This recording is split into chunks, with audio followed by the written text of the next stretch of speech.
Welcome to HomeFront Sitrep. I hope you're in for a great show today because I'm just a veteran talking about what's on my mind and maybe yours. You can find HomeFront Sitrep on Apple, Amazon, Spotify, or wherever you find your favorite podcasts. You can also check out HomeFront Sitrep's YouTube channel. Buckle up, the show is starting.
What are you laughing at?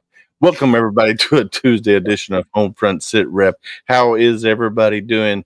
Miss Candace, how are you, dear? Look, I don't know. I was just trying to hurry up and chug a little bit of coffee and poured it everywhere, and that was the laughing. You got to marina down, bro. Marina down. Look, I'm trying. I have to because it's been. Ooh, Oh, it's been a hell of a week. Exhausted. You can see it. Look at me. You can see it. You need to put some cucumbers on your eyes, and you got to get all girlied up. And then going back into work like to a shit show, yeah. You gotta love that. Dumpster fire like overload. Oh, I bet. No, so this past 5-6 days have been a whirlwind. I know we talked about it a little bit last night when we were on the show last night, and then tonight, it just, with today was the last day. At 9 a.m. this morning, it was packed up, ready to go, and onto its next mission, next location. The Vietnam Traveling Wall was local, just here in Shepherdsville, from the 24th until the 30th at the City Park in Shepherdsville. And I tell you what, over those 6 days, I guarantee there was thousands and thousands of people that came and visited the wall, and to see some of those veterans just break down and bawl their eyes out. So Jonathan Boomhauer says it was heartbreaking breaking it down this morning. That's the one part that I'm so glad I missed. I am thrilled, actually, that I missed it, as much as I wanted to be there for that. And I had to work today, and I'm kind of glad that I didn't have to go through those emotions. I think I'm glad I was at work. I wish I could have been there, but then again, I'm like, I don't know if I could have been there for that, because the emotions that went in to help setting it up, getting it ready that first day, on the 24th. And throughout the entire week. And then, and throughout the entire week, the emotions, because there was extreme highs and there was extreme lows. Just for sure. Yeah, with all the volunteers, that you had the Scouts of America that was there, that were people would come in and say, well, I'd like to find this name, and they would go through the book and find it, and then walk them to that panel where the name. What's up, Mr. Craig Murphy? I got your messages, but we're on the live, so I couldn't respond to you, buddy. Hi, Craig. But yeah, it was just amazing to see the volunteers and the whole community coming together to make an exciting, humbling six days that we had the wall. So, is it you or is it me? What's that? That little robot. It's got to be, because it's not me. Well, you're frozen. Am I frozen? No. Okay. Well, yeah, it's just me then. It must be. It's you. Yeah, he says it's my end, but I'm not hearing it. No, we're all hearing it. Well, I'll be darned. Good old Spectrum. How about that? It wasn't my fault this time. No, but you're right. While everybody can hear me, it's like it's almost the emotions, like you said, the highs and the lows. So like I know one day I was passed out in a camper off in the side of a field, and another night I passed out in a truck and didn't really even know that I was still in the truck when I woke up the next morning. But it's the exhaustion, but then the highs that came off of that of some of these Vietnam veterans that came to see their fallen brothers was a thing. And I have to say, last night I failed. I did not go live on Taps. And honestly, I'm kind of glad I didn't, because I was able to catch something that brought me to tears. And on the shadow on the wall, of course, you see the bugle player. Yeah. And then there was another shadow off to the right of it that Michael pointed out to me, and it looked like somebody was kneeling. Yeah. And it was wild to just watch it. And so when it was over, we were watching to try to figure out who it was. And it was Stan the Man. And it was so, like, I got goose pimples thinking about it right now. And it brought me to tears, and I had to get a picture of it, and I had to go share it with him. And he shared it on his Facebook today. And it was something I don't know. That one, it being the last night, and Yeah. what Somebody that else. meant. Did you share that on Facebook, that picture? Stan did. So I sent it to Stan in text message. I ran up to him and I was like, look. And he was like, no way. So he tagged me in it. So you might have saw it on mine. Yeah, I seen it. Now, let me see if I can find it. I'll pull it up. Yeah, because that was just because I seen that the meaning picture earlier. behind it, and being that last night. And then before, like when the sun was setting, there was these rays that were coming up. It was like we were grabbing people going, look at the sky. It was just, you could see the sun rays going up into the sky. And it's just, these fallen heroes, they were definitely talking to us last night. Yeah, for sure. They definitely were. For sure. Oh, yeah. So here, let me see if I can share this. No, that's not the right one. Oh, there it is. Yeah, there it is. All right, let's see. Am I still lagging? You're good. All right, cool. Yeah, this was no, is it this one? Was it this one? No, because I don't see the bugler in this one. Yeah, well, he didn't have his bugle up, but yes, that was the one. And you could see where the guy to the right of him looked like he was almost kneeling. And that's not, I'll have to get the other picture because that's the one I shared with him. But there was one I took and there was a bugle in it. You could see the bugle and it looked like he was kneeling down. And so I must have just, in the heat of everything, because I probably took like 7 or 8 pictures of it, just gave him the wrong one. But it was really touching. Really, really touching. That's the Sorry. one. No, you're good. I was reading comments. But no, so yeah. Anywho, it was a great week. And then we had podcast last night with Chris Lancia from Tennessee. He works for the veteran there, or he works with the governor of Tennessee for their veterans in the state of Tennessee. Sorry, my brain was going a little crazy with my text message. I'm telling you. I know my phone's been going crazy today, all day. But yeah, we had a great guest last night, and then we got a great guest tonight. He's the founder of Lone Star Heroes Outdoors in Texas. Of course, with a name like that, it's got to be from Texas. Unless you're me. What's that? Unless you're me. Yeah, unless you're Kansas. Are y'all from Texas? And I'm looking at the sign behind his head during our meet and greet, and I'm like, where are you? You remember that, don't you? I do. Yeah. I do. It was so funny because you were like, are y'all in Texas? No, bro. Lone Star Heroes is not in Texas. They're in California. Yeah. Yeah. It makes but no, sense. The founder was with another organization, and he decided to branch out on his own and create Lone Star Heroes Outdoors. So we're getting ready to bring Mr. Jamie Hurley up on the stage. and talk about his military career, his chosen path of going and having the servant's heart and helping other veterans, and why he continues his mission that way. So without further ado, let's bring Mr. Jamie Hurley up to the stage. Welcome to the stage, my friend. How are you? Good. How are y'all doing? Doing wonderful. Pick. So y'all can hear me clearly now? Yes, sir. We can hear you clearly now. Are you hearing you? Yeah. Can you hear me now? Look, read the sign. Read the sign. Read the sign. Read it. And the one. So, welcome to the show, my friend. How are you doing today on this glorious day? It was a hot one in Texas, that's for sure. It was real hot here in Kentucky, and then all of a sudden, the good Lord said, "Let it rain," and it just, it poured. I wouldn't want rain right now because then we'd have 100% humidity. Mm. So, no thanks. Sorry, I love Dan and Kathy. They're wonderful, and you are absolutely more than welcome. So, Mr. Jamie Hurley, won't you do me a favor and introduce yourself, please?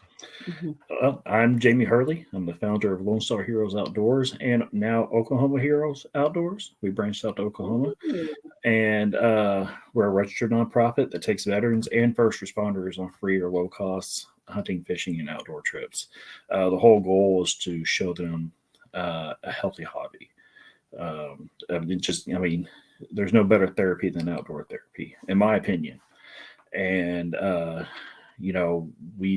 my team takes the skills we have and applies just to that, and helps get these guys, because you'd be surprised how many guys show up with just a Zepco fishing combo and like, I've never fished. And I'm like, well, let's go, let's do this. Hell yeah. We're not going to say no. Well, do me a favor and let's talk a little bit about your military career. How long you were in the military, what branch, and what you did in the military. So I left for basic training June 2001. So I was actually in basic AIT for 9/11. I served as a 95 Bravo in the Army, which is military police, which transitioned to 31 Bravo when halfway through my career. I deployed. I was stationed in Europe, stationed at Fort Riley, Kansas. Of course, Leonard Wood, home of the MP Corps. And I got to do a lot of great stuff. And the MP Corps offers a lot of stuff, from DARE, SRO, traffic. There's so much. It's just basically a whole law enforcement community. So the same thing as civilian law enforcement we had on top of deployments and everything else. Nice. Now, how long were you in the military for? 6 years, and then I broke my neck and my back. Oof. Were you bored? Yeah, oh yeah. Every one of my injuries is because of boredom. So, or DUI training. That was the back was the neck was DUI training, because the Army practice like you fight. They take one of us, get us intoxicated, and then we fight each other. So, and one of my buddies, I was drunk. There was a smaller female MP, so I went to pick her up and throw her, because it happens. Should you be admitting this right now? Oh yeah. Okay. It's all good. We're alive, like everywhere. Yeah, it's good. Yeah, okay. I went to pick up one of the smaller female MPs, because it does happen. You'd be surprised how many times people they think they're bigger than you, and they just try to pick you up. I'm like, why are you picking up an MP? Stop. And when I went to pick her up, he grabbed me, picked me up, and he was much taller than me, and he slammed me down, which is a move we used, and I landed on my head and broke my neck. Ouch. Yeah, I don't. All I remember is hitting the ground. After that, I'm like a blur. Oof. Sometimes it's better to not remember how you got somewhere. Yeah, I woke up in the ER, and there's this blonde nurse. I'm like, what the hell happened? But she's like, you broke your neck. And I'm like, oh, well, that sucks. Yeah, she's like, does it hurt? I'm like, yeah, it hurts. She's like, it's not going to hurt. Click. I'm like, oh, it doesn't hurt. Oh shit. That's that good old morphine drip. Oh yeah. That was a good hit. Oh dang. So having that happen, obviously that kind of ended your military career. No, I went on for another 3 years. Okay, never mind. I tap out. Yeah, I don't like to lose. So I mean, like there's that was the beginning of the end of the career, I guess you could say. Okay. Because I developed sleep apnea after that, Mm. which I didn't know for a long time. Yeah, basically they're like, yeah, you're a bigger dude and all that, but you don't necessarily like have sleep apnea in the normal sense. They're like right here, they're like they literally saw it like there's a muscle like right here when you sleep, it's lazy. It's just that because I'm like, yeah, when I sleep, I snore like crazy and it always hurts like right there. And they're like, yeah, that muscle's just not doing anything. You're snoring. It's just all over it. Oh, I'm like, oh, so they give me a CPAP. I'm like, damn, this is awesome. yeah, but that's not service related either. Yeah, it is. No, I was making a joke. Oh, man. Yeah. Oh, because no one can get it. Yeah, yeah. Yeah. Well, that's when I found out I had restless leg syndrome too. I'm like, oh, that makes sense. Because my ex was always like, yeah, you kick the crap out of me at night. I'm like, oh, my bad. A lot of times in the military or when you get out of the military, they're like, oh, that's not service related. That's not service related. Mm-hmm. So I was throwing a joke out there because it sometimes it's a pain in the butt to get all your things rated for, while you were in the military. Yes, Candace, you got to marine it down. Definitely. So I actually cut my thumb off and they didn't believe me, and I had to go find the ER records for it. And they're like, what were you doing? I was like, I was putting together a potbelly stove. I'm like, yeah, let's put it together. I'm like, and my thumb just started dangling. I'm like, oh, yeah. That's not fun. No. But, hey, you know probably not what you meant to do. Yeah, I got that 10%. I mean, I just can't close my thumb all the way. Good 10%. Yeah. Well, I mean, it's a good 10% to get you up to 100, I guess. You have a constant ringing in your ear. It will never go away for the rest of your life. Here's 10%. Yeah. Oh, yeah. Oh, don't get me started on that. Yeah. It's like, how can you dictate what here? You weren't there. And like, well, this machine says that your ears don't do that. And I'm like, well, I'm telling you, my ears don't do that. Okay. Yeah. So I just now am going through the whole disability process. So I got a call yesterday. Was it yesterday? Yeah, yesterday. They're trying to schedule my appointment for my hearing loss and my tetanitis. And I work from Monday through Friday from 7 a.m. to 3:30 in the afternoon. That's my normal schedule, unless I work overtime. And they're like, well, we don't have any appointments after 3:30. I'm like, what about weekend appointments? No, we don't have any of those either. And I'm like, all right, so now I got to take a day off of work to go in and do this appointment. So I got to take either a vacation time or e-time. So I either take a waste of vacation day or take e-time, which I don't get paid for. And I'm like, man, why can't y'all? I know not every veteran out there works. But I thought they were supposed to give you a community provider for that. It is is after you get it. Yeah, it's so that's QTC is who's doing my audiology or what audio, whatever the hell it's called. And I guess it's that's how they do things. So I had to schedule a day and go in there, and then tomorrow I got my ortho appointment for my knees. That's always fun. Yeah. So yes, right, absolutely. For them to tell you nothing's wrong. Yeah, Brian is saying. So what happened after that, baby? The back was the final straw. That happened at Fort Riley. And I guess that's kind of went down. That's what kind of had me down to my path of like, I don't want to say like self-destruction, but I mean, there's a different time. And, that was still fresh after like all the invasions in Iraq and Afghanistan, I don't think the military was fully prepared for like the type of veteran that was getting out at that time and, that time in the world. And, because like I got hurt, and then there's probably the fastest med board in the world because they were just pumping us out. Yeah, like I went in, like I remember I broke my back. What was I? I forgot. I was on duty. It was at Fort Riley at the main PX. Well, at the time, what they called the main PX on the hill.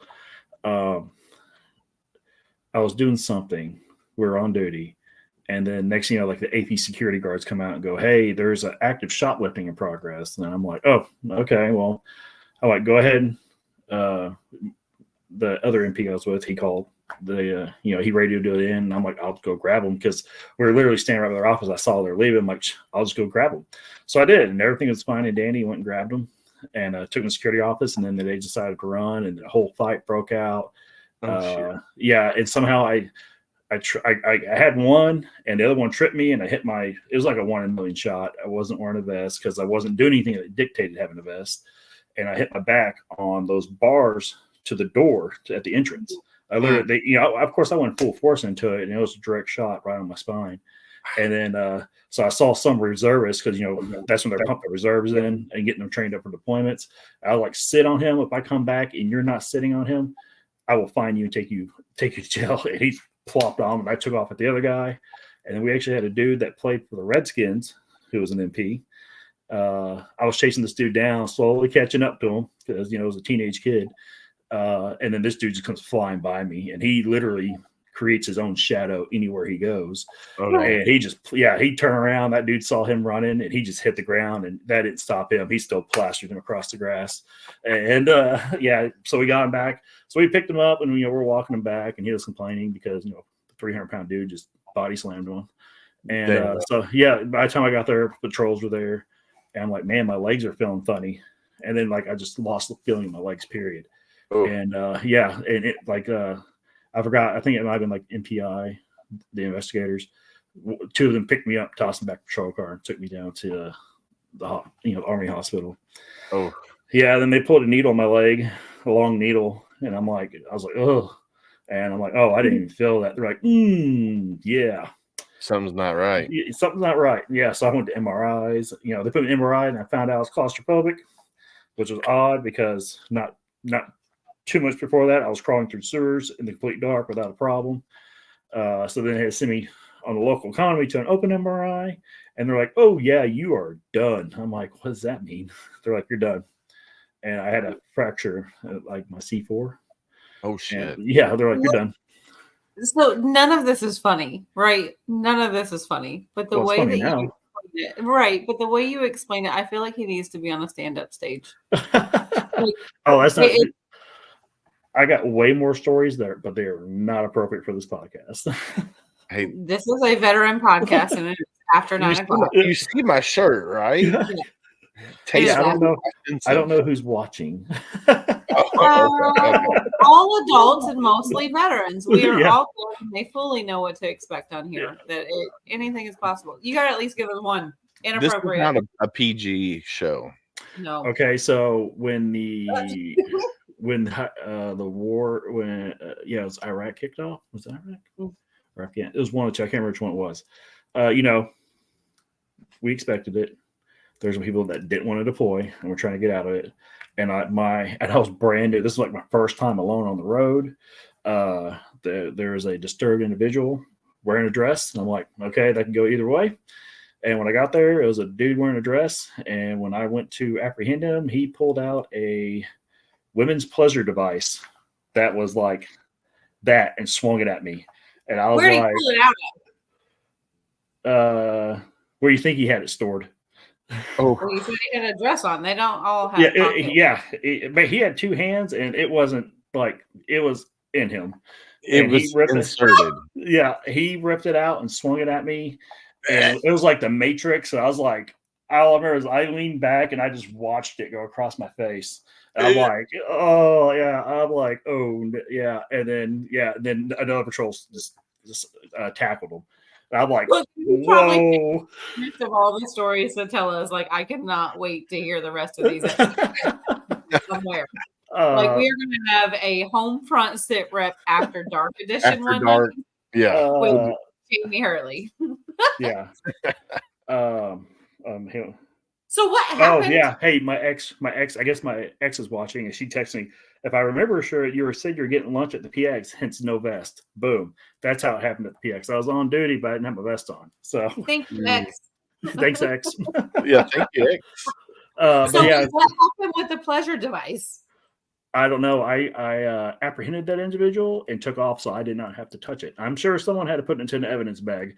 So, and hopefully you could have got pink eye from that. Not my problem. No, you could have got pink eye. Oh, yeah. I definitely scrubbed my entire body. Oh, I guarantee it. I mean, I'd be like rubbing alcohol and Yeah. everything. Yeah, Yeah, just the out of everything yeah. in the military, I just didn't expect to be like my first assault to be with a dildo. So, and a very large one at that. I was like, because I ended up taking the dude to the ER. I'm like, man, you need to get checked out. And like, when I took the ER, the doctor like, no way. I'm like, I am not even joking. I'm like, how would I even like? I couldn't even come up with that. Wait, hold on. What color was it? Green, neon green, scarred for Neon life. green. I am scarred for life. Oh yeah, I bet you. Well, I let's bet just you. say, like any intimate times with the wife, Yeah. we don't ever involve anything green. I'll start crying. Oh, it was OD green. Oh no. Yeah. Oh, So, but yeah. shit. Anyways, yeah. So, I mean, back to Riley. Yeah. I mean, at that time, they're just pumping us out. And so I went to the med board, did everything. And then, like, I got out. And I remember when I got out, I'm like, what do I do now? And they're like, that's like the one thing I remember clear as day from Fort Riley is that lady's like, it's not my problem. You're not in the Army now. Here's your pin. Wow. And you know where the gate's at. I'm like, what? Well, that was sweet. I'm like, oh, yeah. So like, not telling before I was running and gunning and doing MP things, and then now I'm nothing. Yeah. So it's like, and then like before I left, like in that process, I met somebody there, and we're dating, and it got serious and all that. And so it's like, because I stayed there for a little bit, and then I'm like, all right, it's time for me to go home because I need to do something with my life, And I didn't plan on doing anything because I was going to do the military for 20 years because outside of, doing what the military really does, it wasn't that bad of a job. It was a good career. Actually, before all that went down, I re-enlisted for indefinite. Yeah, they got me with a good re-enlistment bonus. I'm like, yep, I can do that. Oh heck yeah. Sure, why not? He just kept meeting people taller than him. Yeah. And so I was like, I was just gonna make a career out of it. I enjoyed it. It was my thing. And so I had no future plans for anything. And and back then, so it's like I remember like the day before I got out, they're like, I'll go to the career counseling office, whatever they had it for. And they're like, yeah, we got nothing for Dallas. I'm like, you're kidding, right? Dallas, Fort Worth, Texas, one of the most populated areas in the country, and you don't have any job openings. Yeah, that's crazy. So, and then, so, I eventually came home and just trying to find something, and it's crazy because, they're haste to get me to, to boot me out. And then I still had to deal with all this bull crap when I got home, like finalizing paperwork. So I'm like, why didn't I do all this while I was in getting a paycheck? So it's just, at that time, people weren't like really open to hiring veterans per se as much as they are now. Because, that's when veterans were coming home and, killing their families and stuff like that. So, flat out, like, it's like, I want to go into law enforcement and all that. And a lot of them are like, oh, no, we're not, like, you are an unacceptable risk right now. And I'm like, what does that mean? They're like, do you not watch the news? And I'm like, that ain't me. And they're like, well, how do we know? They're like, and you're military police, so you know what we want to hear. So you're going to be able to tell us what you want to hear or what we want to hear. I'm like, dude, I just want a job. So I did jobs. I'm a grinder. I'll side hustle all day long. So I had my little side hustles going. I still have my side hustles now. It just so happens to be Lone Star Heroes and I don't make any money, but I love the grind. And, I got a good job here and there. And my ex actually eventually moved down here with me. And that's when I started really showing signs of PTSD. And at that point, Dallas was a good area to get treatment, but I wasn't open and willing to accept it. I don't know if I wasn't open and willing. I didn't know how to process that I had PTSD Right. at the time. I mean, job after job. I ended up with contracting for postal police, which was amazing. I should have stuck with it, but I didn't. I decided I wanted to go to college, and I applied for. I want to be a game warden because I love the outdoors, and I applied for a bunch of different colleges. And Kansas State was literally accepting me with like 2 weeks. So back up to Manhattan, Kansas. Right out. Because Fort Riley or Manhattan sits right outside of Fort Riley. So I was right back to where I left because she and my ex was from there, and then going to college. That's you get stressed at school, and then she ended up pregnant as well. So that was also what motivated me to go to college and do something. And it's just the stress of up to that point, I was definitely struggling, and Kansas was at the time. I don't know how it is now. I can't speak for it now, but at the time, Kansas was not a good place to get mental health as a veteran, at all. There was nothing. I was trying.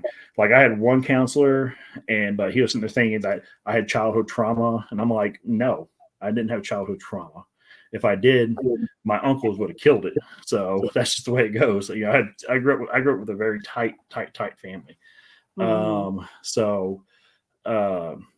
They made assumptions and mistreating me and misdiagnosing me. And then all that just sat there and compiled, and where it ended up destroying the relationship and my relationship with my daughter. And it's at that point, it was like I was drowning. I needed help bad. And I made a very, very, very tough decision to come back to DFW and get treatment. But even when I came back here, I fought it for a little bit. And then one day, I was fishing with a buddy, and I was like, "Man, I can't do this no more." And he thought I was like just going to end it or something. And I'm like, "No." And he was like, "I'm like, yeah, I just can't." I woke up, I'm like, "Man, I can't fight like this anymore. I need real help." And that's like when my journey to healing started. But at the time, like if an organization like Lone Star Heroes existed when I was going through that transition, probably could have been a lot easier and a lot earlier. And because because now I'm with individuals that are like me, that have the same hobbies. We live, eat, breathe, sleep the outdoors. And and when you get that tight bond, it really does make a huge impact on you progressing further with getting treatment or getting that help. Because I never push it. All these groups like mine, we do it for PTSD awareness, but I'm not going to sit there and shove it down your throat. Because you do it to me, you shove it down. I'm like, nah, go away, bro. Yeah, I'm good. You shut down. Yeah, I'm the same way. Yeah, and if I'll shut down. If you won't stop, I will shut you down. That's just that's how I am. Like, no, dude, I don't need you preaching. I hear it all the time. I'm good. But my formula on how I go about it is you get the right trip, and then you get the right people, and then a little razzle dazzle of my amazing staff of them doing what they do, what they're good at. I mean, these guys are crazy good at it. You add it all together, and it just happens because those guys because you'll sit there and watch, go, yeah, man, like I still get treatment to this day. And some guys are like, man, I thought about it, and they're like, dude, do it. It changes your life completely. And I had to go that whole journey a lot, but most of my treatment was by myself out there having to find it. I remember I was at the VA. I was in the mental health clinic at the Dallas VA, and I went to 3 doctors. I'm like, nope. And they're like, well, you just can't do it. I'm like, it's my treatment. I'm going to do what I want. I'm like, no. I'm like, they're all idiots. Yeah. I'm like, they're not for me. I mean, they may be great for others, but they're not great for me. And then I ended up meeting one, and she clicked. I clicked with her. She clicked with me, and that was all she wrote. That was it. I mean, she completely changed my life. And it didn't help. It helped that she was a little mean too. So because everyone's wanting you kicking the ass. Yeah. So I'm just now doing my mental health journey as well, and when I've first set up with, to get somebody, I asked them, I was like, hey, my day job, I need something that, is going to be conducive to when I get off work so I can go after work. And they're like, oh, well, all of our appointments within the VA are from this time to this time. I'm like, well, that doesn't work for me. I was like, I need something outside of the VA community consult so I could go after work. And luckily they at first it was a little bit of a headache trying to find an office that was relatively close to where I lived that had appointments at the end of the day that I could join. So we found one, and they're like, all right, you need to call these people, get everything set up. So I did. I called, try to get everything set up, and they're like, well, we close at 4:00. I'm like, okay, well, you're 30 minutes from my office, so there's no way I can make it from my office to your before you close.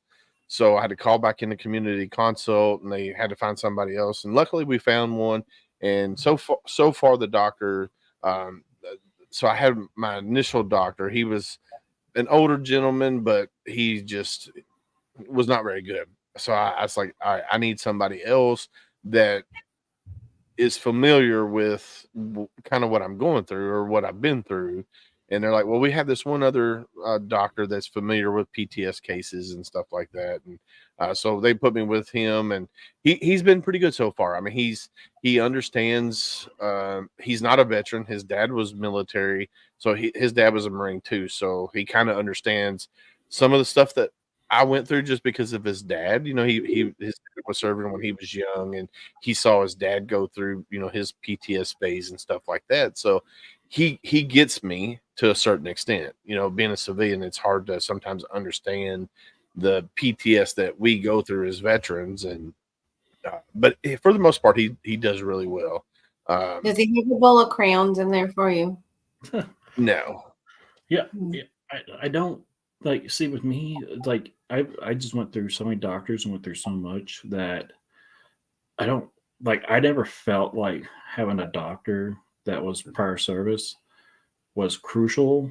Because at first I was very adamant. I'm like, no, I want someone, that's been exactly what I went through. Well, first off, that really narrows down your choice of doctors. And when I did find one, we didn't connect, and it was actually at the Denton VA clinic when they had their little mental health unit there. They're like, hey, there's an outside organization that's actually funded by the county, and there's a lot of good doctors there. So I went through there, and I'm like, ugh, I don't know about this place. And I met, and they're like, what we're going to do is you're going to go through all these doctors, and we're going to find which doctor thinks you think you're best with and what they think. And then that's how I met mine. And it was game over. She never served, but she knew how to connect with me on the level to get me to open up. Yeah. And that's what mattered. And plus, I'm a nerd. I love tech, and and she's all about all this technology. And she's like, she's like, oh, get my little test dummy. Let's hook this up to your eyes and see what happens. I'm like, I'm down. So nice. Nice. So I was like, yeah. She's like, she put something on my head, and I the next day I'm like, I'm never doing that again. I'm like, I had the worst nightmare. She's like, oh, you're doing it again. She's like, that means it's working. And I'm like, oh, okay. I don't know how I feel about that. She's like, you'll get over it. I'm like, okay. So tell me a little bit about your veteran service organization journey, without giving names of organizations that you've been involved with, but give us a little bit about your journey, because that ultimately leads to you starting Lone Star Hero. So tell us a little bit about your journey in there. So it was years ago. Actually, I was still actively receiving treatment, and she told me, say, hey, look on Facebook. There's a lot of groups coming up now that do stuff from video games to hunting and fishing. Thank you, Amy. Love you. That's one of our members, actually, Amy Johnson. Nice. Veteran, one of the sweetest ladies I've ever met in my life. And her wife. They're just amazing people. But so I went on. I'm like, I like hunting and fishing, so I went on there. Yeah, funny, Amy. So I found this organization and like, oh, it's like a crappie fishing trip. So I put my name in, it, got picked, and went. And I'm like, oh man, this is really awesome. I really like this because before that, I mean, it was like anything I could do. I was always helping my buddies, always helping everybody. I just like to help. And so I did this, and then I ended up getting like 2 weeks later, I got selected with another organization going on another trip for a duck hunt. And so I went, and I'm like, man, yeah, I really enjoy this. Because like, we're sitting there. It's like I have my childhood friends, and like I have all my childhood friends. I have like one that I really like bonded with and still talk to, and like but it's like with my military friends, that's just different. And actually, he came when I was stationed in Germany. He came over, and they all know him as well. So I think that's what helps out a lot too, because he hung out with all my Army brothers. And but when you're with other veterans, it's just different because you can let the walls down. Yeah. It doesn't matter how weird you are. We're all used to the weird. It's because we're exposed to countless cultures and beliefs and ideologies. But at the end of the day, we all had one mission, and that was serving our country. And, there's that bond, that lifetime bond. Yeah. So it's like, I remember I was on that duck hunt. I'm like, man, I could really, really get into this. And that the person that was running that organization for the state at that time is like, hey, we're looking for staffers. I'm like, shit, sign me up. What do I do? And, and we went down. And at the time, that organization was really, really, really tiny. And so I just being me, and I just worked my way up. And then before I knew it, I was the state lead for that team. And I remember when I took over, it had like 400 members, maybe. And over the course of 2 years, we built it up to almost 4,000.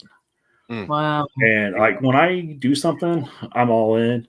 I don't half-ass anything unless I want to, or I'm just doing it to piss you off. I mean, I do that sometimes. That's how I get back at people. I'll half-ass something, and then like they get pissed. I'm like, shouldn't fuck with me. Yeah, because you don't see that coming, and then you gotta do it. I'm like, sorry, bro. It is what it is. I mean, he goes big. He is in Texas, so yeah. It's like, yeah. I mean, the only person I'll do it to is my daughter, because she sits there and judges me. I guess I can say my wife too, but I like pissing her off on purpose. So because it's entertainment now. After you have so many kids together, you're like, you ain't going nowhere.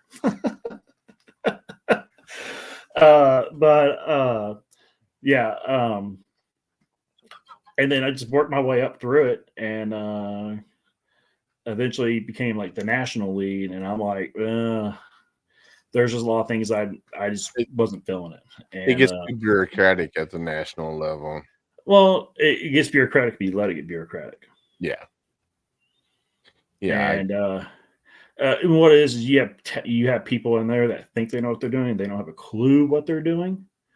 Like they really don't have a clue what they're doing, and that just kind of, and then they make it political. I had a bunch of people that wanted to be somebody but didn't want to do anything, and I'm like, right. And I thought, because it was literally like pulling teeth to get people to show up to work events, and I'm like, and at that point, I'm like, I shouldn't be doing all this work, because I mean, I'd leave from the front. You can ask my staff. I will get out there, take the trash. I set up. I do everything. And I'm the founder of the organization. I'm not going to ask you to do anything that I wouldn't do ever. There you go. Right. But my staff is just absolutely insane. These guys, before I had my hands in, everybody's like, oh, you got your hands in everything. Like, because if I don't have my hands in everything, it's not going to get done. So here I have a very much hands-off approach. And these guys, my staff say, hey, this is already done. I'm like, I don't even know what's going on. So it's like, it's just night and day different. These guys, I mean, they argue about who's going to run trips, and I mean, it's like I tell them, I'm like, this is a family you never knew you needed, and we're very, very picky about who we let into this family. And these guys, they just get it done. Oh, That's yeah, and awesome. there's one of my staffers, Josh. Yeah, thanks, Dad. I hate when he does that. God, I hate when he does that. He always like, thanks, Dad. It's like, dude, I will So punch you I'm next gonna time I see you. I'm going to give a shout out here to Mr. Rich Shigara with Operation Vets with Nets. Uh, Great organization out of Virginia, if I remember correctly. So if you don't know who they are, you probably need to look into them. Great organization, taking veterans out fishing and stuff like that. They do events. He's got right now he's got one ADA boat.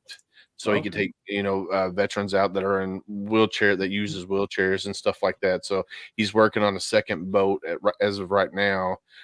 So definitely check him out because it might be somebody you can partner with, maybe, and send some of your vets, Yeah. send some of your vets out to them so they can go fishing in Virginia, and they can send some vets out your way to some of your events because I know you got an event coming up.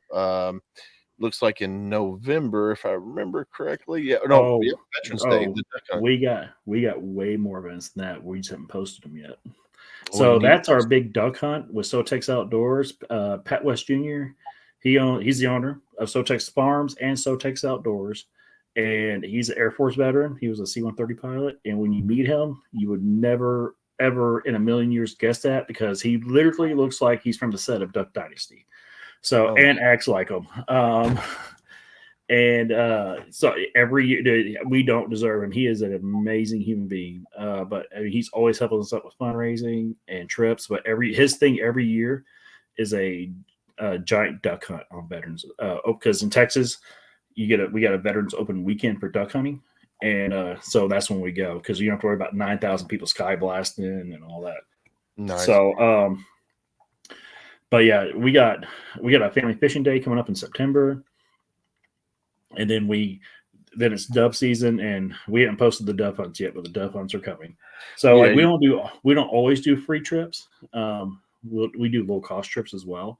So and actually, so it was Sotex again. Sotex, we have a all day dove hunt with a barbecue lunch for $90, and that's a heck of a deal for a dove hunt and a barbecue.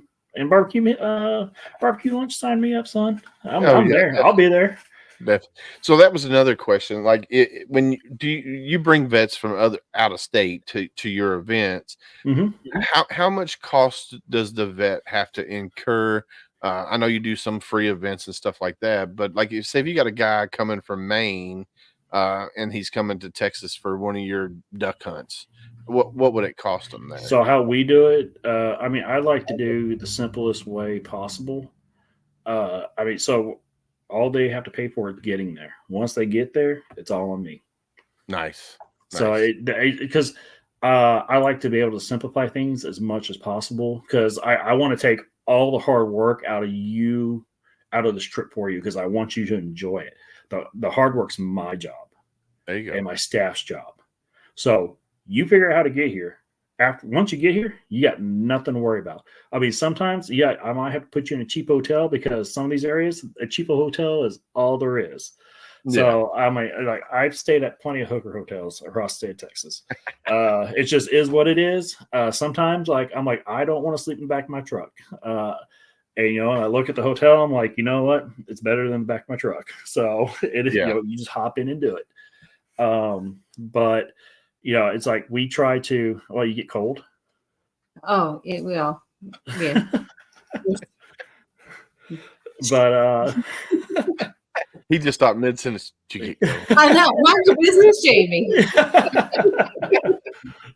I'm surprised you didn't see the lightning. Like, it just started storming really, really bad here. Lucky. Well, I took you off the screen, so while you were gone. No, I was talking about before that, like the booms. It's crazy. Oh, yeah, we can't hear it. Yeah. But yeah, so it's just I'm like, I'm like, you figure out how to get here, I got the rest. And then when you do that, and it works really, really well. There you go. So I just keep doing it. I'm like, so if I'm a veteran, it's like, hey, I got drawn off this trip, but I can't afford it. We figure it out from there. And in this economy, funds are tight. Yeah, it doesn't matter who you are. You're not getting the donations you were. Yeah. Right. And so we just, if we can help, we will. I mean, sent veterans money on my own bank account because we know you're going to do this. And then every once in a while, we get the dude that pops up and goes, "Hey, I got this $3,000 deer, $400, and the veteran can shoot it." And we're like, "Okay," that's a once in a lifetime shot right there. Hell But it's all, majority of our stuff is, hey, this is what it is. We post it. If you get drawn, be here at this time.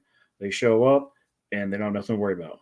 And if it's not, it's just like I figure out the system that works with the style of how my organization runs, and we just whoops, I hit my desk. We just roll with it, and if it ain't broke, there ain't no point in fix. There's nothing to fix. It works for us. Yeah, if it works for you, don't change a thing, because if it's working for you, then it means it's working for the veterans. So yeah, don't change anything. So Rich says we have a large chapter in Texas. Maybe we can do something together. So what we like to do at HomeFront Sitrep is make that connection. So I have his email, I got your email. So what I'll do when we get off of here, I will put an email together for you two. That way you guys can work out some details on maybe doing a joint event in Texas. So that's what we do. We make those connections because, like, you probably never heard of Operation Vets with Net, and they got a pretty big footprint. They're in 21 states, so they do have a pretty big footprint. But that's why we do the podcast, and we look for these mom and pops, the grassroots veteran service organizations across the country that people might not have hear of, like Operations Vets with Nets. When I found them, I didn't even know they were in my state of Kentucky. Oh, really? Yeah, they got a chapter in Kentucky, Tennessee. Like I said, they're in 21 different states. They got Texas too. So bless you, Candace. Thank you. I was trying to mute it. It's getting rough over here. Yeah, and I get the question a lot because the last organization was at the time was a growing national organization. Mm-hmm. And I've had a lot of people ask me if I'm going to take this national, and I just don't know if I am. It's just I'd rather focus on like if I go any further, I might go Kansas, Arkansas, Louisiana, maybe New Mexico, but I don't think I'm gonna go outside of that. But here's the thing, though. There's so many other organizations out there that are doing something very similar to what you're doing already. Yeah. Like we had the Fallen Outdoors on not too long ago. Montana Warriors on the Water. They Kentucky Wounded Heroes. I mean, there's organizations that take veterans to outdoor therapy, and now outdoor therapy is just not hunting. I mean, you got Warriors of Racing, which is American endurance racing with race cars. You got the Skydive, Blue Skies Foundation. They take veterans up and they go parachuting. I mean, so there's so many different organizations out there that have outdoor therapy. There's no sense in taking it national when you can keep it regional to your area, and stay focused, because that's because if you grow too big, you lose the essence of what it is. Right, there you go. I mean, not to negate like something like what Operation Vets with Nets is doing, and where they do have chapters in different states, but they've had the ability to build those teams, and it's been a great outcome for them. So it's, as long as you're able to keep that formation and what you're doing with it, like it can be a great thing, because you have somebody that comes and experiences it, and then they're like, wait, can I help you spread it? Let me help more people where I am. And that's going to be a neat thing. Actually, what we're seeing in this field right now, though, is we're seeing a mass, I don't want to say mass exodus, but you're definitely seeing a lot of organizations shut down. So, because some people get into it thinking that it'd be easy. It's easy to raise funds, and it's not at all. That is the hardest part. Some people just get in and then they find out how much work it is, and they're like, ugh.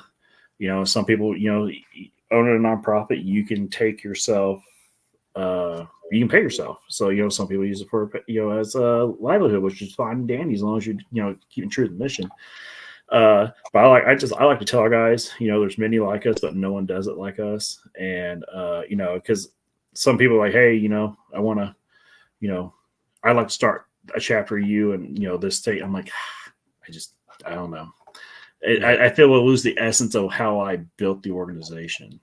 So, yeah, and that's something that you always have to worry about as being the founder of an organization is if you start in Texas and then let's say I here in Kentucky decide I want to do a Lone Star Heroes outdoor in Kentucky, but if my way of running things are not the way that you like to run things, yeah. It's not going to be the same feel. Oh, so yeah. that's where like say if you got somebody in Texas that's underneath of you right now, and all of a sudden he decides him and his family or she and her family decide to uproot and move to Kentucky and say, hey, we want to bring Lone Star Heroes Outdoors to Kentucky since we're moving there. They've already been underneath of your tutelage. Yeah. Big word for a Marine. You're underneath your tutelage. And then you would feel comfortable about them starting a chapter. So, yeah. Also, I'd be impressed. He used a big word for a Marine. What does it mean, mister? No, actually, I'd be more impressed if he could spell it. Oh, I can't spell it. Let's go. That was a good call, Jamie. You know so well. Try. I heard it on the radio this morning, and yeah, and tutelage. Candace is like an understudy, so they learn from the Yoda, the Padawan to the sensei. Spell it. No,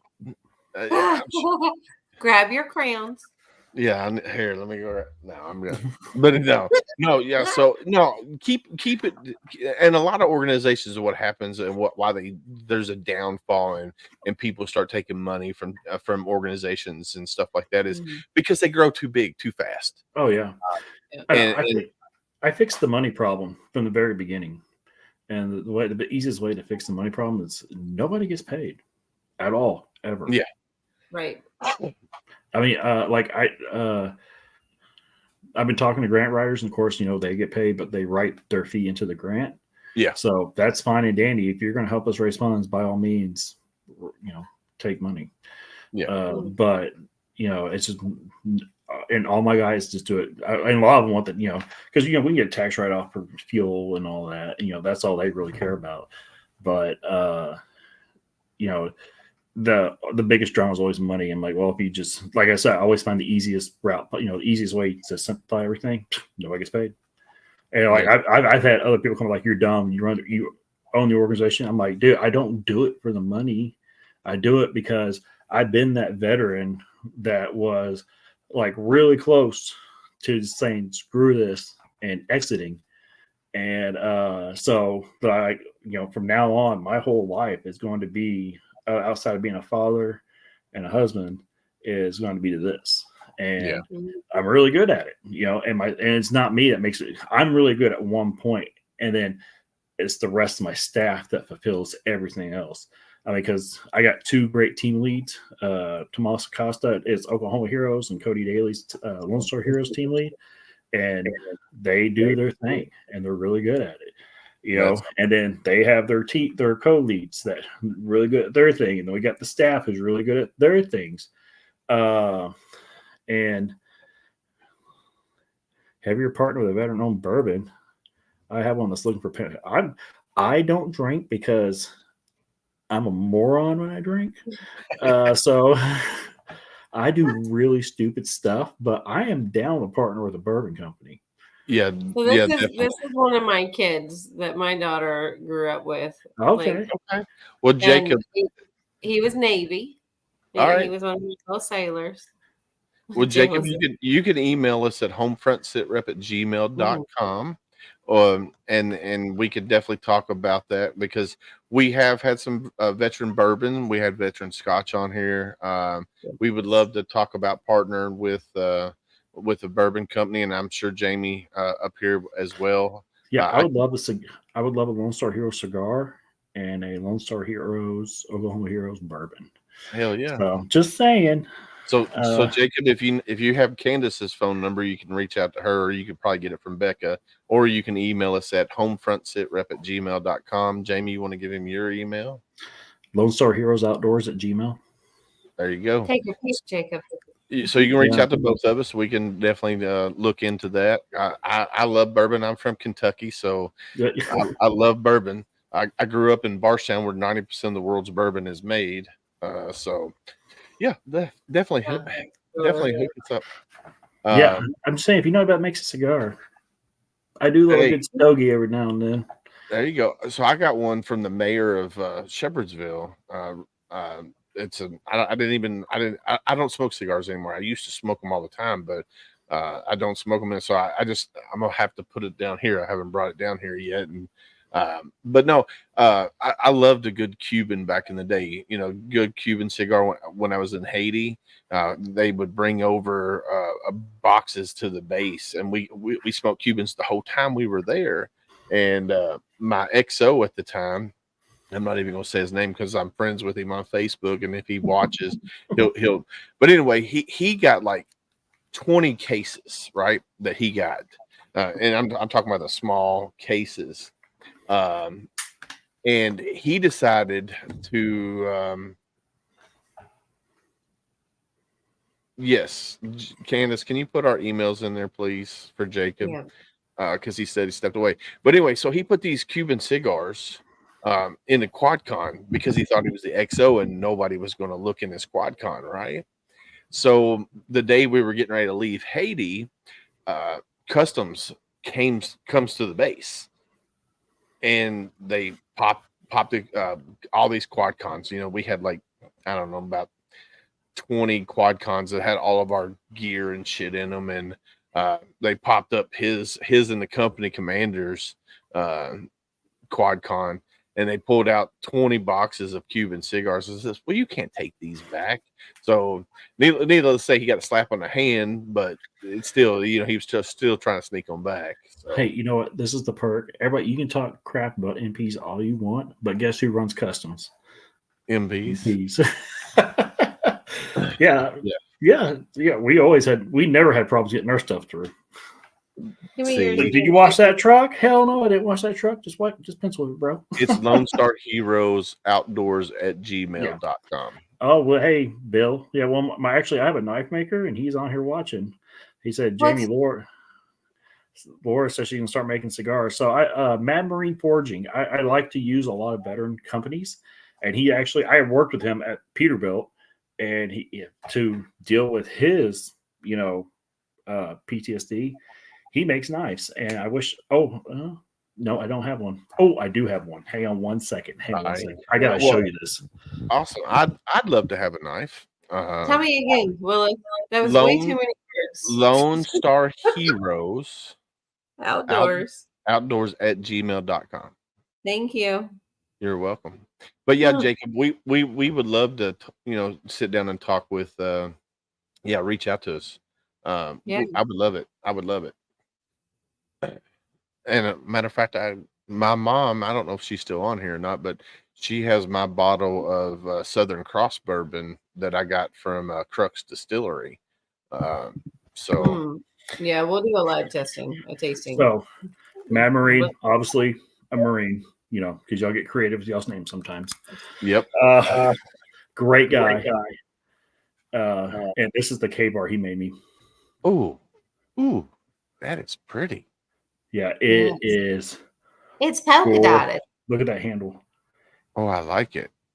Look him up on Facebook, Mad Marine. This one's a Farrier's rasp, high carbon Farrier's rasp. I have several knives from him. This is my baby though. I'm afraid to use it because I don't want it to get hurt. Do you know what that groove is? You know what that groove is called? The bloodletter outer. Yep.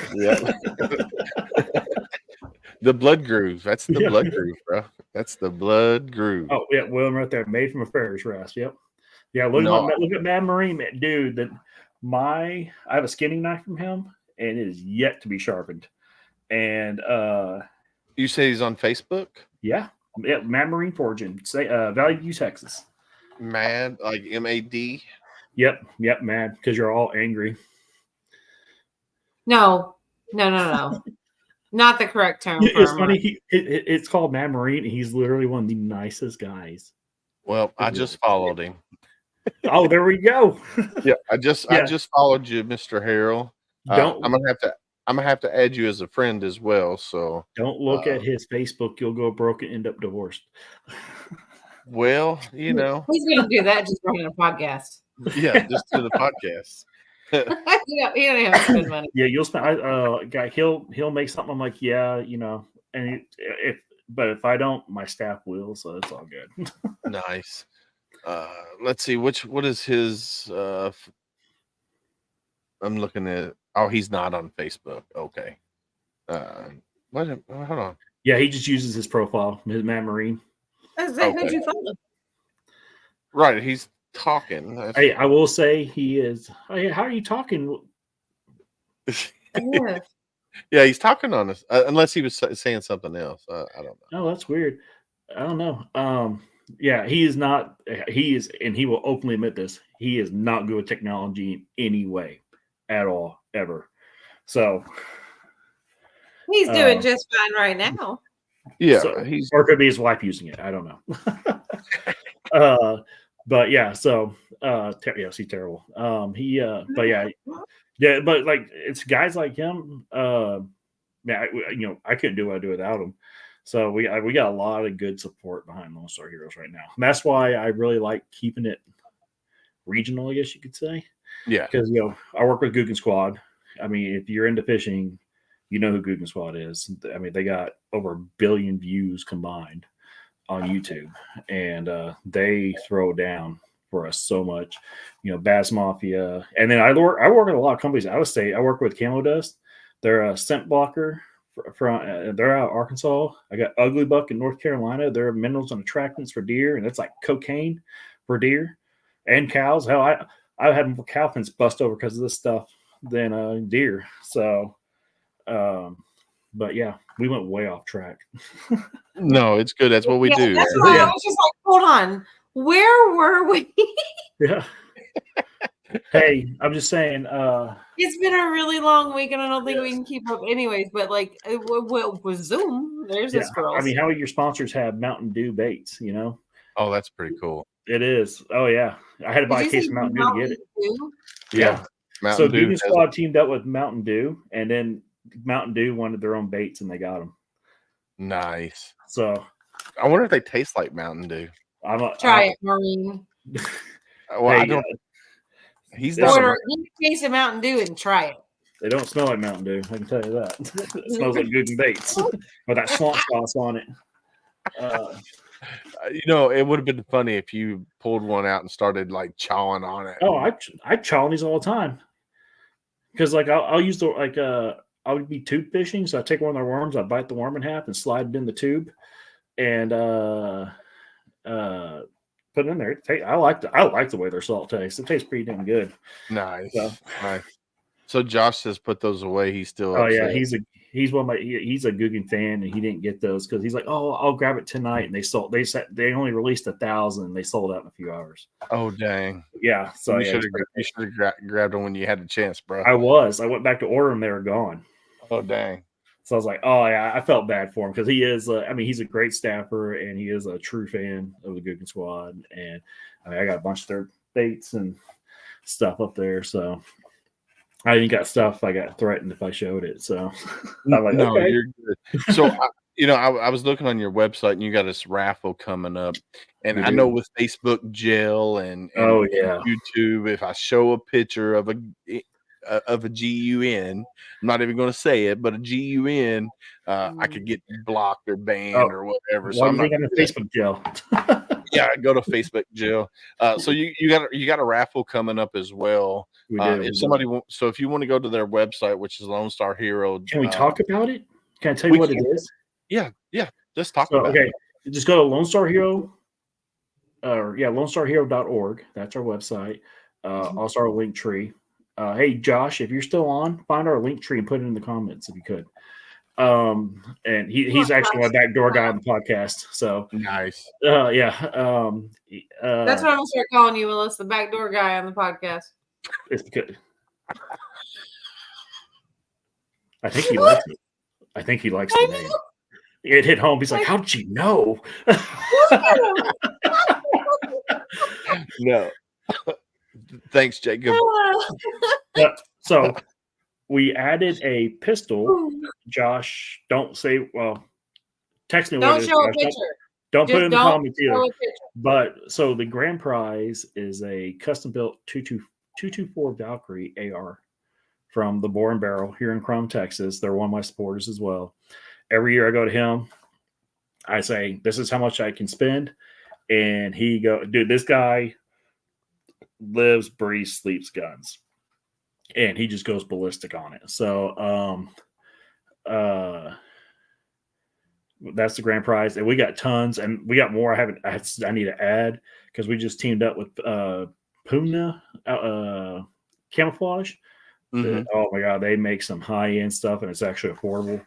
And we got a discount code on that as well. But I think we got 13 or 14 prizes. We got some grills from J3, and they're nuts. One's a rocket stove that goes into the hitch of your truck, and yeah, so you can take it anywhere with you. And then we got another grill that folds into the size of a briefcase that you can use on the tailgate of your truck. Yeah, it sucks because I can't get in on these raffles, and I'm like, oh god, I would love that grill. I don't give a crap about the guy. I want the grill. Oh, and then Mad Marine is making a white-tailed deer, or is it? What it's a? He put it in there. Axis deer antler, ball-bearing Damascus knife, which also pisses me off because I want that too. Yeah, I just saw that. That is number 5. Yeah, so I because you know how like everybody's like when they do raffles, they're like, oh, here's the grand prize, here's the second prize. No, I put them as I get them. That way you're more, because I feel like it gives you, hey, you may even pick number 15, but you won a grill, or you won a bang, or you won a trip, or you won some. You know, I just put them as I feel it, and I like it because you have the odds you get something cool are still awesome. You know. Yeah, I'm looking here. There's all kinds of things on here. Oh yeah, we are the J3 rocket stove. You got we are very blessed. My hat makers, they're gonna do a custom engraved knife as well. Nighttime Creations. They're actually, that's a first responder owned company out of Ohio. 2 police officers. They make my hats. Yeah, I try to use everything possible veteran first responder. No, I like that for sure because I like when I'm looking for sponsors for the show. I'd rather have veteran owned companies to come on sponsor because that's who our audience is primarily veterans. Yeah. So I'd love to have some sponsors that were strictly veterans. Like we got one that's in Texas right now. That's same flag, same oath.com, which is the shirt that she's got underneath of that hoodie there, the Marine It Down shirt. That's our co-branded shirt with them. And what we do with that is if you go out and buy that shirt, 25% at the end of the year is going to come back to HomeFront Sitrep. So what we're going to do is we're going to take that 25%, and the first year, which would be this year here, we're going to find all the veteran service organizations in the state of Kentucky. We're going to do a randomized wheel, and whatever it lands on, that money is going to get donated to that organization. That's the way I do it. Because we don't do this podcast to make money, but we do want to highlight all these veteran service organizations. So if I get a check for $20, then I'll donate it to whoever.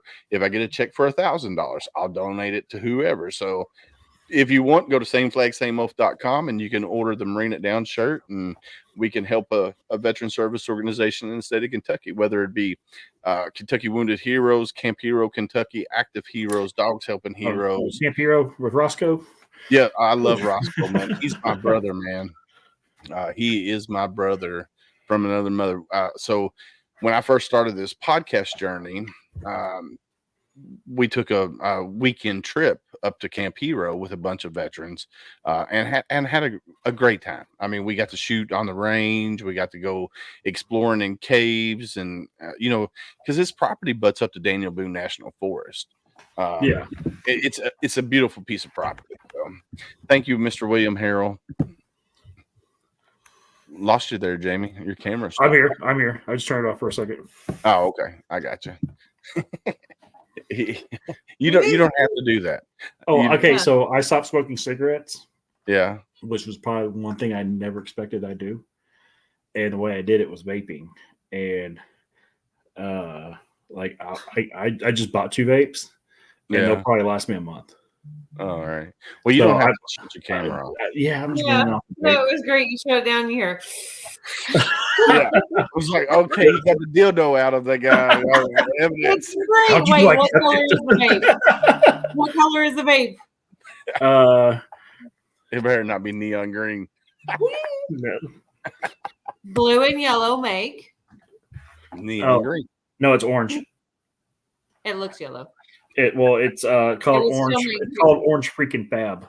So it's okay. It would still make green, I promise.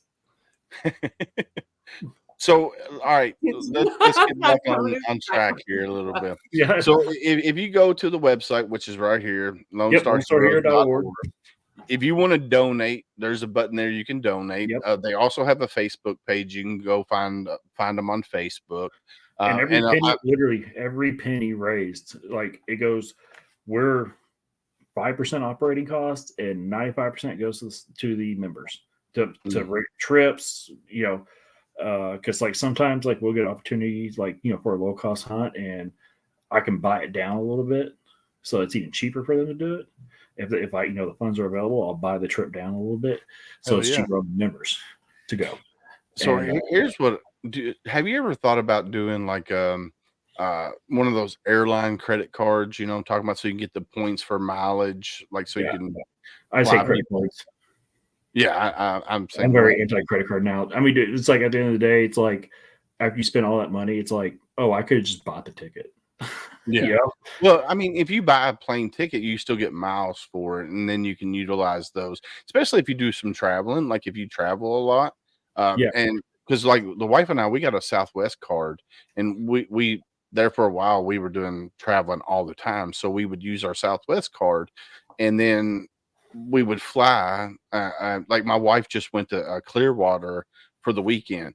She paid $44 for a round trip ticket with her mileage points and stuff like that. So sometimes they work, sometimes they don't. It just depends.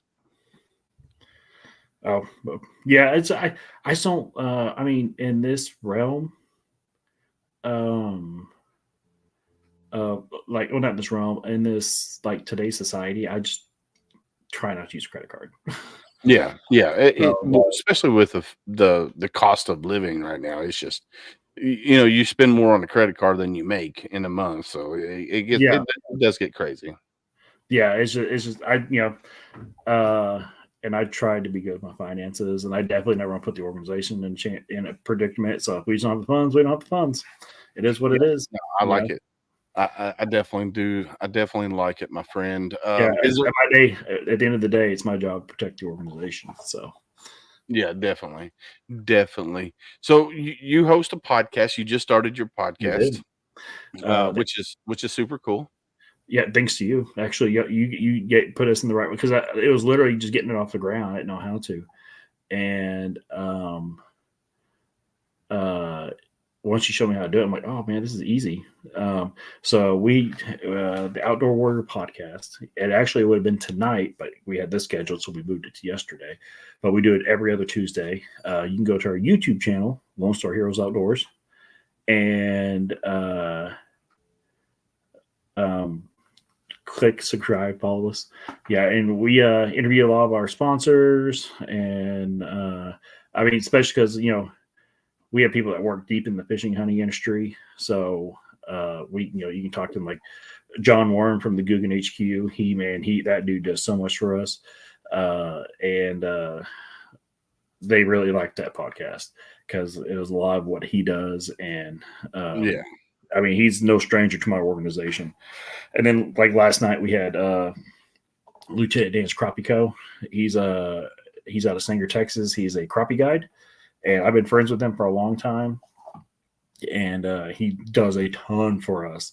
And we had him on last night, and that was really good. Well, And, do you remember me telling you about Heroes Media Group that I'm part Yeah. of? So this guy right here, Mr. Adam Bird, he's the founder of Heroes Media Group. Okay. We need to get you connected with him to see how HMG can help you. Because I think your podcast is you're just starting, but you've already got a good foundation.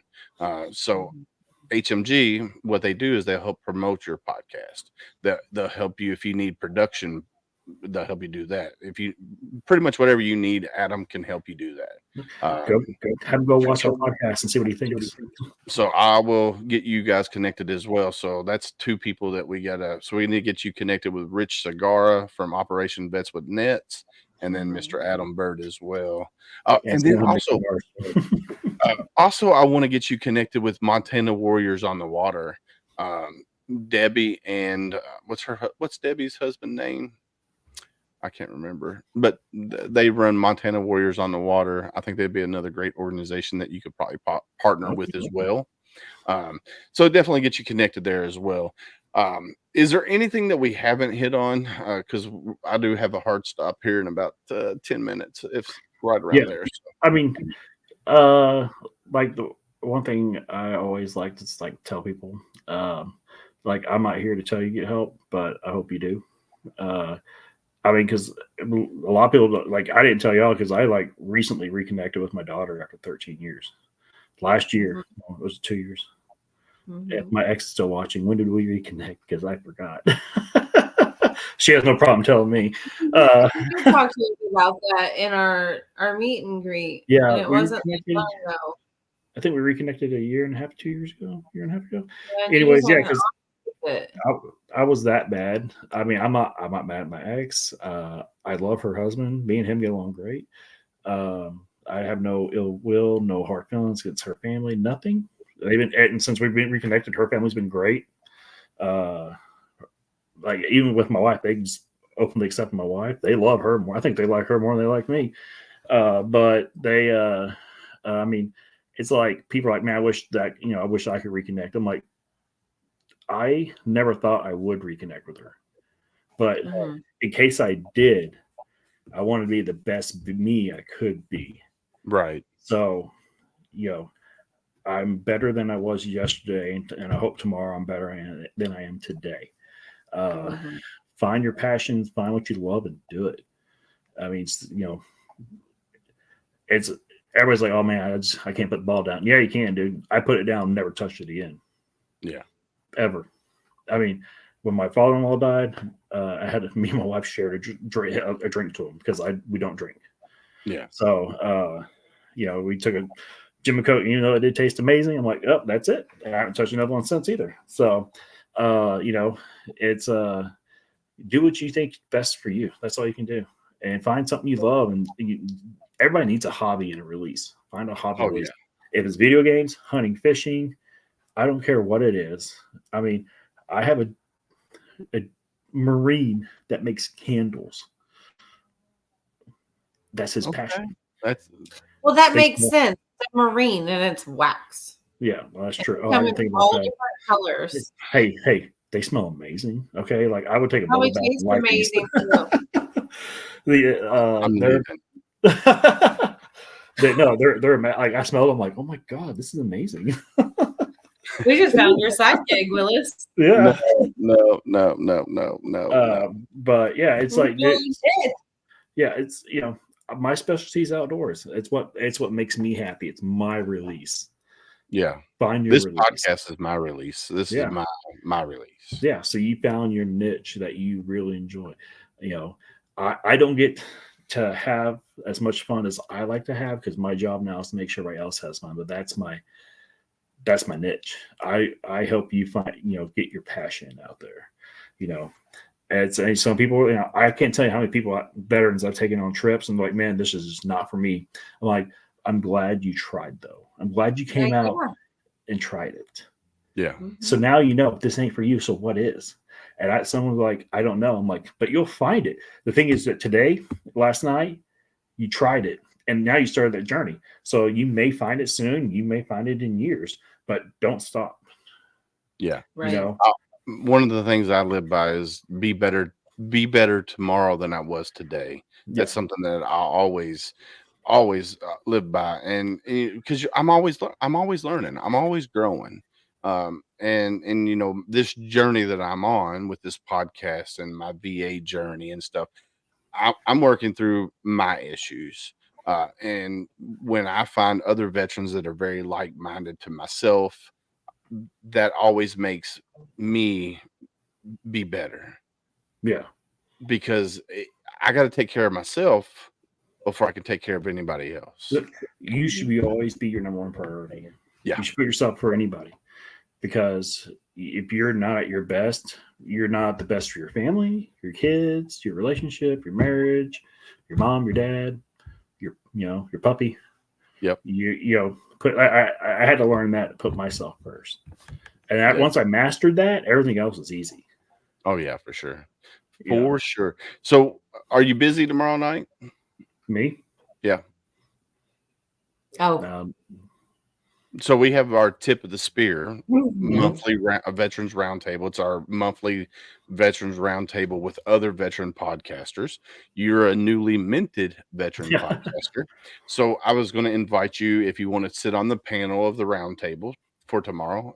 If you're interested, I can shoot you an invite. It's at 7:00 Eastern time. So you're in Texas, so you're Central time, so 6:00 your time tomorrow. Yeah.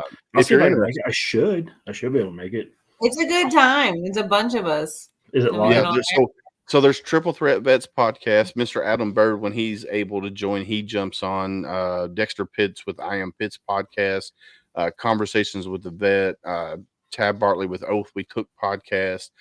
We got Every Day's a Saturday USMC veteran Brian Roof, Oscar Mike Radio with Travis. Just so you know, my ex messaged me. She was watching almost a year and a half. So okay, there we go. She's probably still watching. Yeah. She has no problem pointing me out, but the highlight is like I don't have to listen. So hey, hey, you can start commenting on the podcast. Like you don't have to text him. Yeah. Podcast. But no, I'll send you an invite, and if you can make it, you can make it. If you can't, the whole purpose of having the roundtable is if I'm not able to make it, somebody takes my spot. If you're not able, somebody else takes your spot. So like Carol Lee is in the process of moving, so she's not able to make it. So somebody's going to take her spot. So I'll send you an invite, and if and you'll fit right in. I promise you. But it is that time of night, my friend. I want to thank you for coming on here and hanging out with us. Hey, you're very, very welcome. And anything that you want to, put out there wise, like later on, reach out to me via text message or email. Yep. And for all those watching, you can find us on Facebook, Lone Star Heroes Outdoors. There's 2. We have a group. That's where all the magic happens. That's where I give everything away. And I do more than trips. I give away a lot of gear. And so follow us our main page. Join the group, answer 3 questions you're in. Same for Oklahoma Heroes Outdoors. There's a main page on the trip. You can find us Instagram, YouTube. Here, I mean, there you go. It's not hard. We blend in because I'm a cocky Texan. We all name everything Lone Star. So there's nothing wrong with that. Nothing wrong with that. And if you are a Lone Star follower, make sure you follow HomeFront Sitrep on Facebook, YouTube, Rumble, because we are on Rumble as well. So make sure you follow HomeFront Sitrep. And we do have a private group as well. So on Facebook, it's HomeFront Sitrep Podcast is a public page, and then HomeFront Sitrep is the private group. And then on YouTube, it's HomeFront Sitrep, and then trying to think, Military United Podcast Streams, Heroes Media Group. Make sure you go follow all of these. Make sure you follow everybody. Veterans Voice Radio. If you're a veteran and you love listening to veterans who sing, or family members of veterans, we have 2 apps that you can download. One is Simplify Country. The other one is Ranger Rockwave. You can actually go onto your app store, download both of those apps, or Google Play. You can download both of those apps and listen to veterans that haven't signed with a record label yet. So it's always great music. You got Scotty Hastings on there, Scotty Frazier, there's just a whole list of veterans that are on those 2 stations there. So, but anyway, Mr. Hurley, thank you for coming on here and hanging out with us. It's about that time of night, and I'm still tired from last night's podcast. I bet it's tiring, man. Let me tell you. People don't understand. This is a grind. Oh, it is. Trust me. Yeah. Trust me. But anyway, it's that time of night, my friends. Thank you guys for coming on here, watching and listening and commenting. That's why we do what we do as a podcast host. You guys make it enjoyable for us and our guest. But it's that time of night. So, Candace, take us out of here. I'm not used to that. We still have a guest on. Lois. You're just like throwing it on me. No. Close it out, bro. Like Close it down, homie. Let's close it. You're on Suck her HomeFront down. Sitrep, Jamie Hurley. Stay safe out there. We got your 6.